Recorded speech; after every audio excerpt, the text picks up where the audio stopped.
வணக்கம். சர்விக் போல்ட்ரிலிருந்து நான் உங்க முரளி பேசுறேன். இப்ப பாத்தீங்கன்னா நம்ம பாக்குறது அசில் கிராஸ் பத்தி தான் ஒரு வீடியோ பார்க்க போறோம். இதுக்கு முன்ன பாத்தீங்கன்னா அசில் கிராஸ் வந்து மூக்கு வெட்டாம மேய்ச்சல் முறையில எப்படி வளர்க்கலாம் அப்படின்றத பத்தி நான் சொல்லியிருந்தேன். அதே போல பண்ணை முறையில வளர்த்தா மூக்கு வெட்டி தான் வளர்க்கணும்னு சொல்லியிருந்தேன்.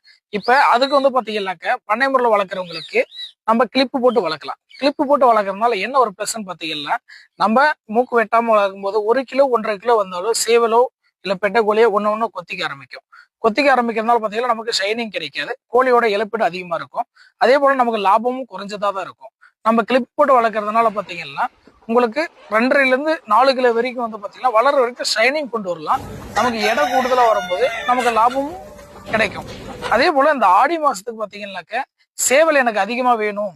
நான் அப்ப வந்து வியாபாரம் எனக்கு மூவிங் இருக்கு அப்படின்னு சொல்றவங்களுக்கு சேவல் எண்ணிக்கை அதிகமா இருக்கிறவங்களுக்கு கண்டிப்பா கொத்திக்கிற தொந்தரவு இருக்கும்.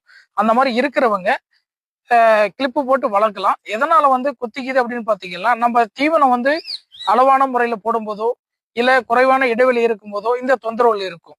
அப்படி இருக்கிறவங்க இந்த முறையை பயன்படுத்திக்காங்க.